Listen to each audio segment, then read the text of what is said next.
نحمده ونصلي ونسلم على رسوله الكريم اما بعد فاعوذ بالله من الشيطان الرجيم بسم الله الرحمن الرحيم وما ارسلنا من قبلك الا رجالا نوحي اليه انه لا اله الا انا فاعبدون صدق اللہ العظیم۔ میرے سامعین و ناظرین، آج پھر گلشن صحابہ چینل کی وساطت سے آپ سے مخاطب ہونے کا شرف حاصل ہوا ہے۔ میں نے آپ سے یہ بات عرض کی تھی کہ ہم انشاءاللہ وقتاً فوقتاً اصحاب پیغمبر کی زندگیوں پر بات کریں گے، تو ان کو شروع کرنے سے قبل آپ حضرات کی خدمت میں گزارش ہے، ہم نے ترتیب کا خیال رکھنا ہے۔ وہ آپ نے مقصد تو سن لیا چینل بنانے کا کہ ہمارا کیا مقصد تھا چینل پہ آنے کا۔ اب جو پہلی ویڈیو آپ کی خدمت میں آ رہی ہے وہ عقیدہ توحید کے حوالے سے آ رہی ہے، اس کے بعد عقیدہ رسالت کے حوالے سے، اس کے بعد عقیدہ ختم نبوت کے حوالے سے، اس کے بعد اصحاب پیغمبر کی زندگیوں کے حوالے سے ترتیب وار انشاءاللہ آپ گفتگو سنتے رہیں گے۔ جہاں تک مسئلہ ہے عقیدہ توحید کا، اللہ رب العزت نے فرمایا کہ ہم نے جتنے بھی رسول اور نبی بھیجے ہیں، جن کی طرف وحی بھیجی ہے، انہیں اسی بات کی تلقین کی ہے کہ اللہ رب العزت ہی کو معبود مانو، اس کے علاوہ کوئی معبود نہیں ہے، اسی کی عبادت کی جائے، اس کے علاوہ کسی کی عبادت نہ کی جائے۔ یہ ایسا مسئلہ ہے جس کے لیے اللہ رب العزت نے انبیاء علیہم السلام کا سلسلہ جاری فرمایا تھا۔ اس مسئلے کے لیے 1,24,000 کم و بیش انبیاء علیہم السلام دنیا میں مبعوث ہوئے۔ ہر نبی نے اسی مسئلے کی اور اسی پیغام کی، اسی موقف کی تبلیغ کی، لوگوں کو اسی طرف بلایا ہے۔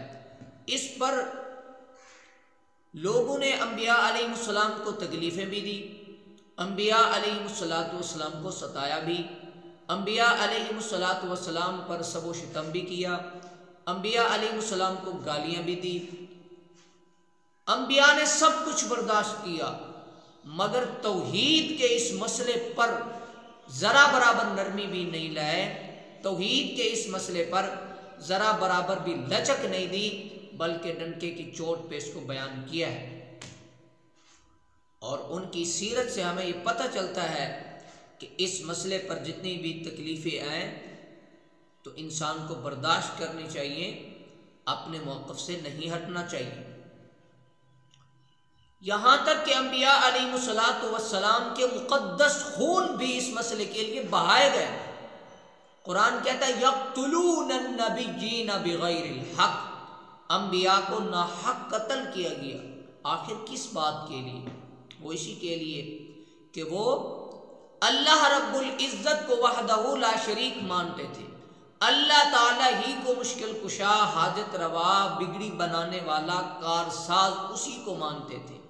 وہ سمجھتے تھے رزق کا مالک اللہ ہے، موت و حیات کا مالک اللہ ہے، سب چیز اللہ ہی کی طرف سے ہوتا ہے، وہ یہ عقیدہ رکھتے تھے۔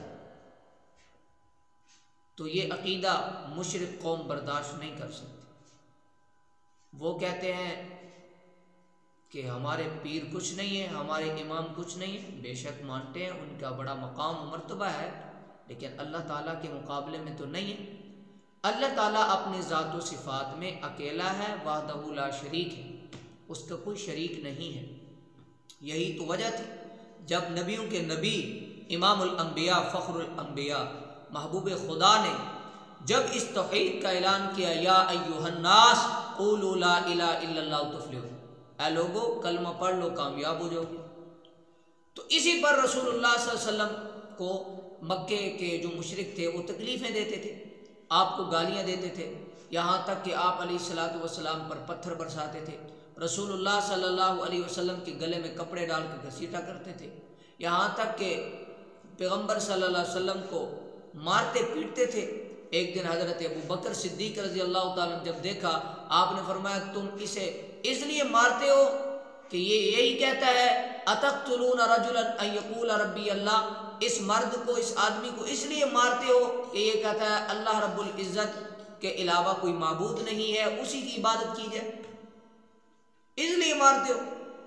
تو اسی مسئلے کی بنا پر تو انبیاء علیہ السلام کو تکلیفیں آئی، تو پھر وہ گالیاں بھی دیتے، برا بھلا بھی کہتے۔ اللہ اس عقیدے پر کاربند رہنے کی توفیق عطا فرمائے۔ وآخر دعوانا ان الحمد للہ رب العالمین۔